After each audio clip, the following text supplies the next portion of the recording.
Vous allez vous battre avec vous-même et vous allez être en colère avec vous-même. Et le diable va vous convaincre que Dieu est fâché contre vous quotidiennement jusqu'à ce que vous compreniez cette révélation.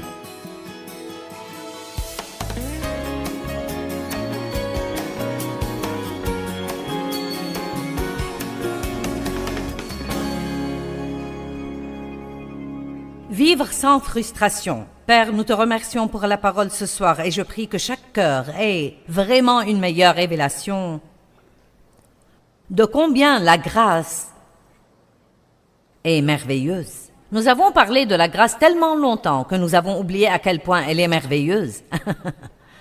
Nous avons tendance parfois à faire ça dans l'atmosphère de nos églises et nous parlons de choses et nous en parlons tellement que nous oublions leur vraie valeur. Quel chant extraordinaire! On chante au moment des offrandes sur la grâce. On va le chanter encore une fois ce week-end, mais nous devons faire attention aux paroles. La grâce est extraordinaire. Et laissez-moi vous montrer combien c'est absolument merveilleux. Nous allons regarder Romains chapitre 5 en commençant au verset 6 et je vais en fait partager 4 versets avec vous. Je veux que vous lisiez beaucoup de paroles de Dieu ce soir et je veux que nous digérions ces choses lentement et voyons si nous pouvons saisir juste ce que signifie ce que Dieu a fait pour nous par sa grâce. Si nous avions vraiment une révélation de ce que Dieu a fait pour nous, nous n'aurions plus un jour triste dans nos vies. Amen? Amen? Très bien. Romains chapitre 5, verset 6. Car lorsque nous étions encore sans force, incapables de nous en sortir, Christ, au temps marqué, est mort pour des impies au nom des impies. Quelqu'un dit merveilleux. C'est à peine si quelqu'un voudrait mourir pour un juste, peut-être pour un homme de bien, quelqu'un de noble, loyal et généreux, accepterait-on de mourir? Vous savez, il dit qu'il serait vraiment extraordinaire que quelqu'un donne sa vie, même pour la personne la plus formidable, la plus géniale. Mais mourir pour des pécheurs qui s'en moquaient, beaucoup qui n'étaient même pas nés, qui ne vous connaissaient pas, ne voulaient rien à faire avec vous, c'est un monde absolument extraordinaire. Mais Dieu nous a prouvé son propre amour pour nous par le fait qu'alors que nous étions encore pécheurs au temps marqué, le Christ est mort pour nous. Époustouflant! Alors que vous étiez encore à courir de bar en bar et à vous saouler nuit après nuit après nuit, sans vous soucier le moins du monde de Dieu, il était déjà mort pour vous, il avait déjà payé le prix de tous vos péchés, avait déjà planifié une grande vie pour vous, et vous n'avez rien à faire d'autre pour en bénéficier que de le croire et le recevoir. Oh là là! Vous savez, si vous êtes régénéré, je regarde quelqu'un qui ne va pas aller en enfer.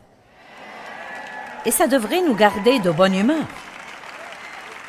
La prochaine fois que vous êtes triste, regardez-vous dans le miroir et dites « Je ne vais pas aller en enfer. » Alléluia! Waouh! Je ne vais pas aller en enfer. Verset 9 dit « Et puisque maintenant nous sommes justifiés. » Justifiés quand? Quand? Tu veux dire pas après avoir amélioré notre comportement? Maintenant, nous sommes justifiés. Maintenant, que veut dire justifiés? Rendus justes comme si nous n'avions jamais péché. Ah, merveilleux! Juste comme si nous n'avions jamais péché. Et puisque maintenant nous sommes justifiés, acquittés, rendus justes et conduits dans une relation juste avec Dieu par le sang du Christ, à plus forte raison, cela est certain, serons-nous sauvés par lui de l'indignation et de la colère de Dieu. Bonne nouvelle, Dieu ne nous en veut pas. Alléluia! Dieu ne nous en veut pas. Je suis si lasse des gens qui pensent que Dieu est un ogre qui se fâche chaque fois qu'il ne se comporte pas parfaitement. Dieu est bon, il vous aime vraiment, il a déjà payé le prix de votre liberté. Mettez un sourire sur votre visage et commencez à l'aimer en retour.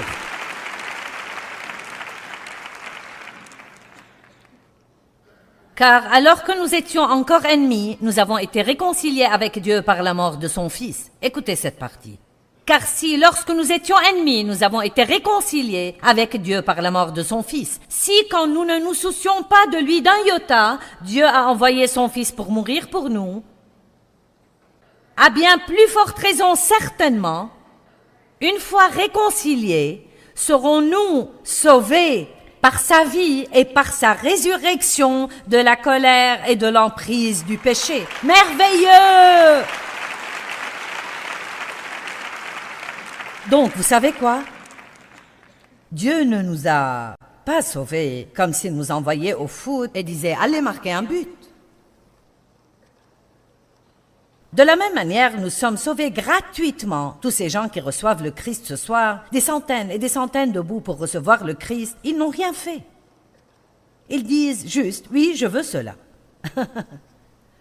Oui, je le prends. Ou cadeau gratuit, oui, je le veux.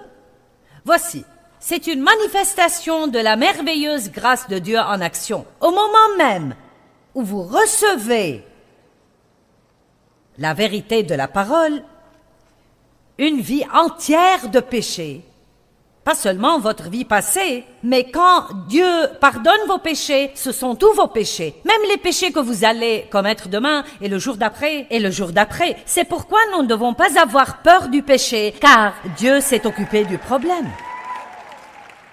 Oh, attention, ne parle pas comme ça aux gens. Je veux dire, s'ils n'ont pas peur du péché, il se peut qu'ils aillent pécher volontairement.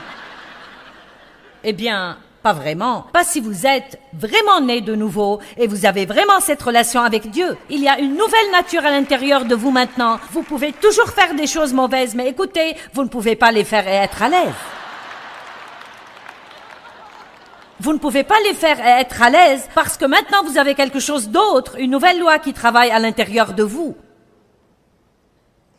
Et plus nous nourrissons ce nouvel esprit, plus nous donnons la bonne sorte de parole à ce nouvel esprit, plus fort il devient, plus fort il devient, plus fort il devient, plus fort il devient. Et cette vieille chair qui essaye de prendre le contrôle sur nous n'a pas une seule chance. Si, alors que nous étions ennemis de la croix, certains d'entre vous êtes en but à de terribles questions dans vos vies. Mauvais caractère, amertume, absence de pardon, habitude, addiction, toutes sortes de choses. Et le diable vous fait croire que Dieu est fâché contre vous et met ce grand fossé entre vous et Dieu. Mais la vérité, c'est que Dieu est amour. Ce n'est pas quelque chose qu'il fait le lundi et pas le mardi.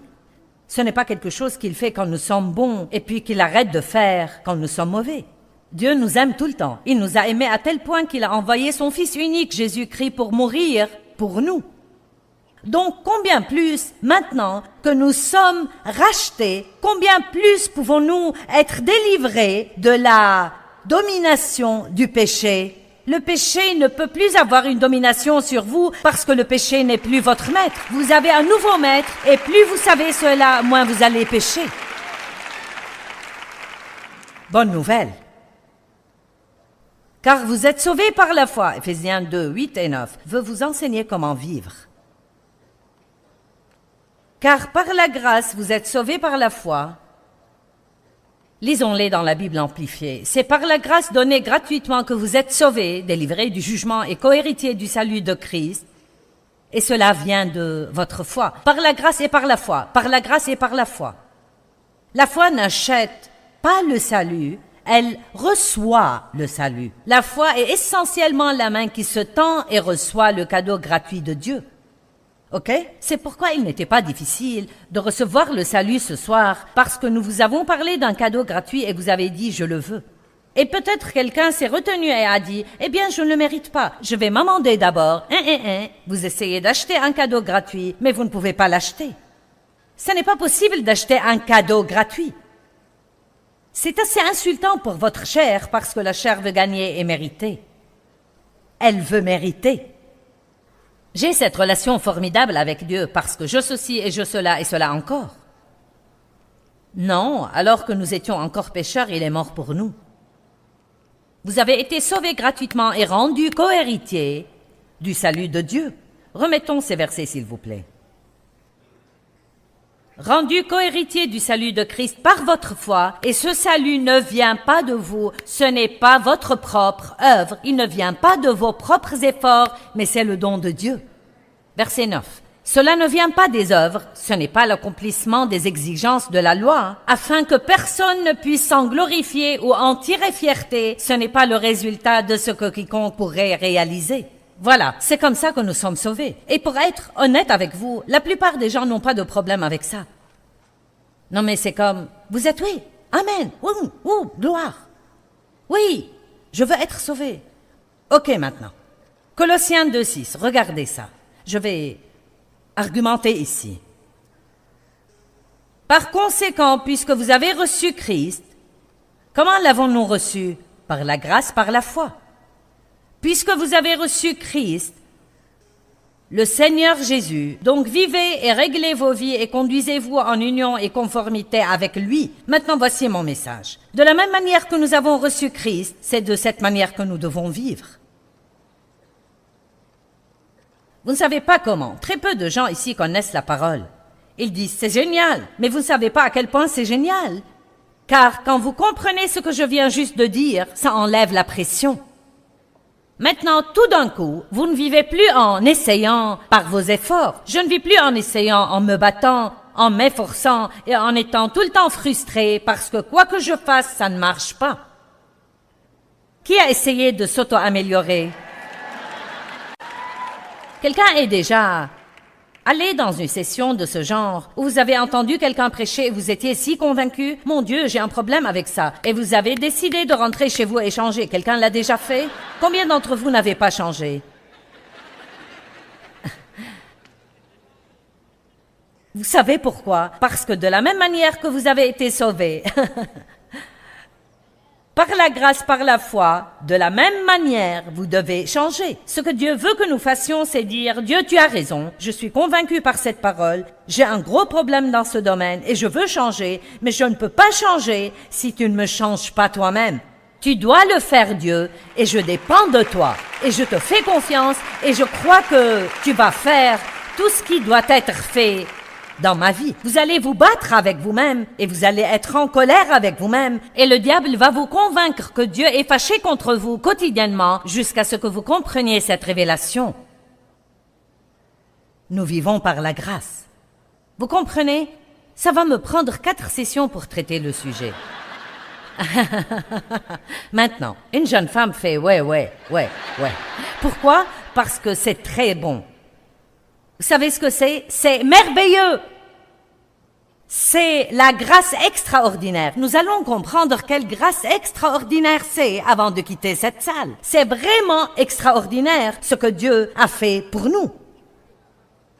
Et quand Jésus est monté aux cieux pour s'asseoir à la droite du Père, il a envoyé le Saint-Esprit pour le représenter, pour être à sa place et pour vivre maintenant en chaque croyant dans le Seigneur Jésus-Christ. Il n'est pas juste avec, il est en nous et il va faire en nous ce qui a besoin d'être fait si nous arrêtons juste d'essayer de le faire par nous-mêmes. Laissez Dieu travailler. Dieu peut faire en vous, en 5 minutes, plus que vous en 25 ans de tentative. Parce que tout ce dont on a besoin, c'est une révélation. Nous avons eu assez d'informations. Nous avons besoin d'une révélation. Je veux dire, nous sommes noyés d'informations en Amérique. Nous avons besoin de révélations sur la parole de Dieu. Amen. Et je crois qu'alors que la parole est prêchée ce week-end, elle est porteuse d'une onction qui va ouvrir les yeux aveugles. Et je parle maintenant des yeux aveugles spirituels. Et il ouvre des yeux aveugles physiques, mais aussi les yeux aveugles spirituels et les oreilles sourdes spirituelles. Et peut-être que vous l'avez déjà entendu un millier de fois combien elle est douce cette grâce. Mais je pense que chaque fois que vous venez, ce week-end ou ce soir, ou le nombre de fois que vous venez, vous allez dire « extraordinaire ». La grâce est si douce et incroyablement extraordinaire. Et là, quand nous comprenons ce que Dieu a fait pour nous, nous devenons si reconnaissants et pleins de gratitude, et nous aimons Dieu à tel point que nous ne pouvons pas nous empêcher. Nous l'aimons et nous voulons faire tout ce que nous pouvons afin de lui plaire, pas parce que nous devons le faire, mais parce que nous le voulons. Amen. Extraordinaire. La grâce est... Nous avons tous entendu cela. La richesse de Dieu sur le compte de Christ, G-R-A-C-E. Bien, vous savez, parfois ça sonne un peu trop spirituellement vaporeux et nous passons à côté. C'est la faveur imméritée. Et nous devrions penser à cela un bon moment, parce que les gens ne font pas de choses imméritées pour nous. Oui, ils vous donneront ce que vous méritez. Et Dieu ne fait pas ça. Il nous bénit quand nous mériterions un coup de pied aux fesses. Amen. Et il fait pour nous des choses que nous ne méritons pas. Bon, ça ne veut pas dire que Dieu ne nous châtie pas et ne s'occupe pas de nous enseigner et nous montrer comment nous comporter, mais il ne cesse jamais de nous aimer. Mais j'ai une définition JM de la grâce, c'est la mienne. Elle vient du dictionnaire JM. Après 37 années à enseigner la parole, maintenant j'ai le droit de donner des définitions. Donc la voici.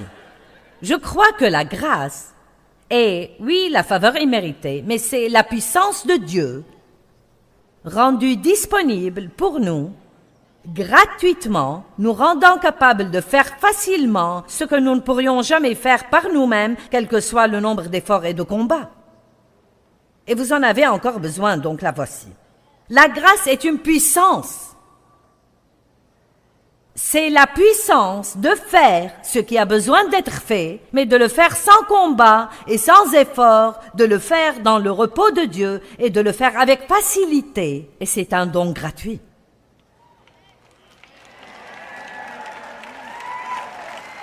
Vous en avez toujours besoin? Nous allons...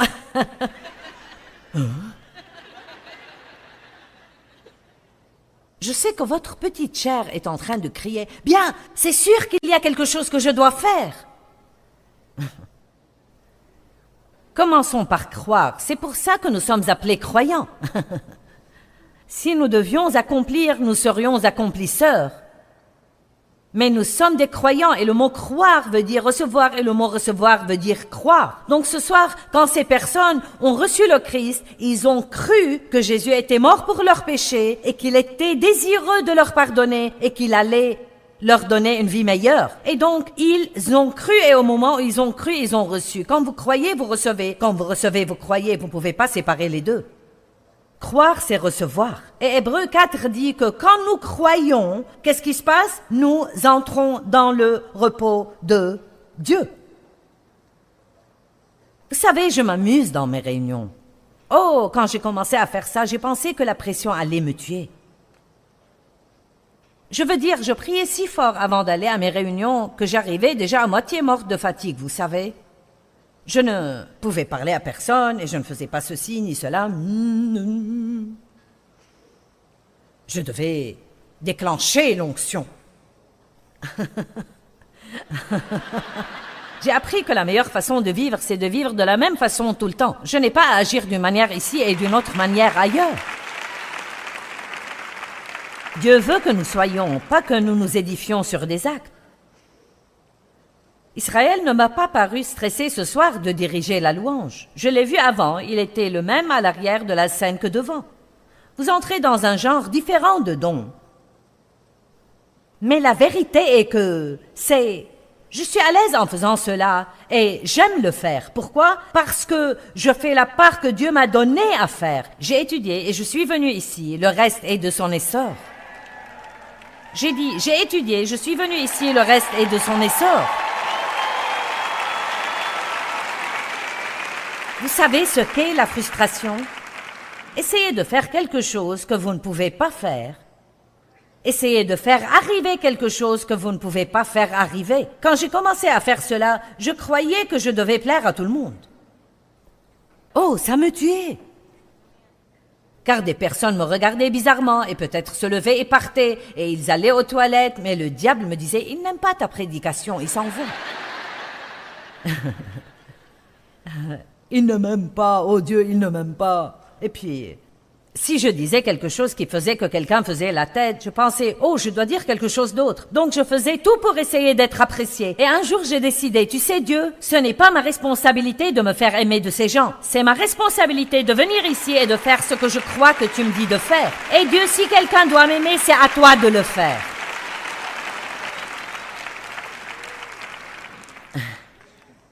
Je montais ici et criais sur les gens. Oui, vous savez, comment quelqu'un pouvait-il m'aimer si Dieu ne les faisait pas m'aimer? Et cependant, vous continuez de venir et de venir et de venir et de venir et de venir. Vous savez, vous n'avez pas à sortir chaque jour avec la crainte des hommes tout autour de vous, d'être contrôlé et manipulé par les caprices d'autres personnes, jouant sur votre peur que quelqu'un ne vous aime pas. Vous pouvez dire le matin, Dieu, si quelqu'un doit m'apprécier aujourd'hui, c'est à toi de les faire m'aimer. Et s'il ne m'aime pas, Dieu, c'est ton problème.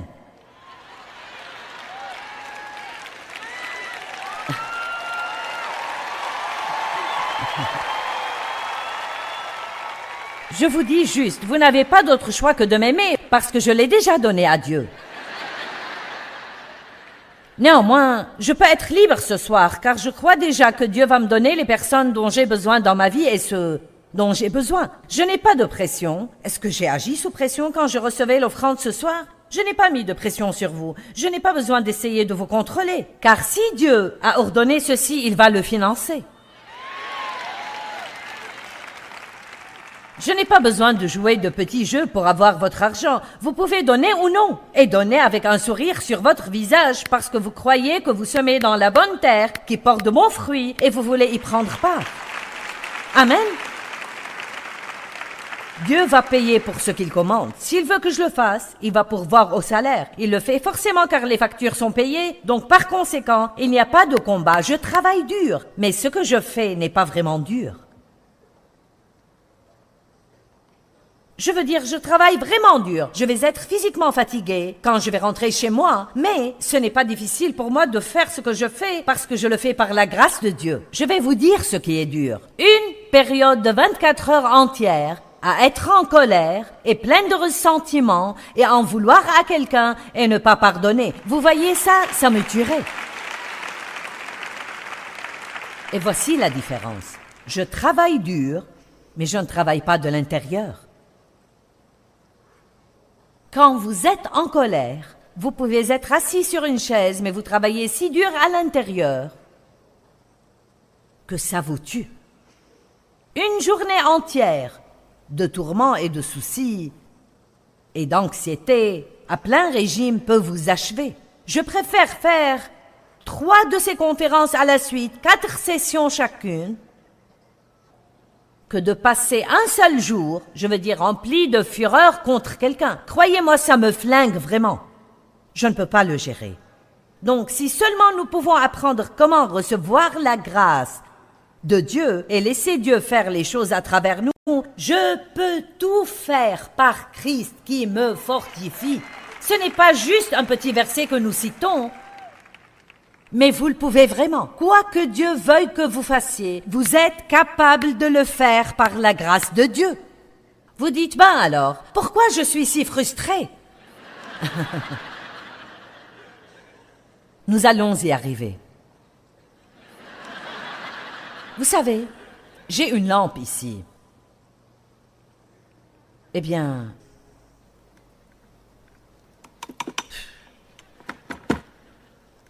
pourquoi elle ne s'allume pas? Tu es une lampe, tu es supposé donner de la lumière. Où est la lumière?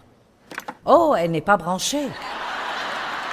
Oh, il faut la brancher. Oh, oh. Wow, c'était facile. Ok, c'est comme cela. S'il y a une source d'énergie, la source d'énergie, c'est Dieu. Quelqu'un a déjà compris?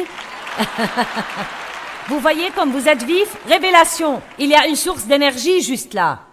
Bon, ce n'est pas la faute de l'énergie si la lampe n'est pas branchée.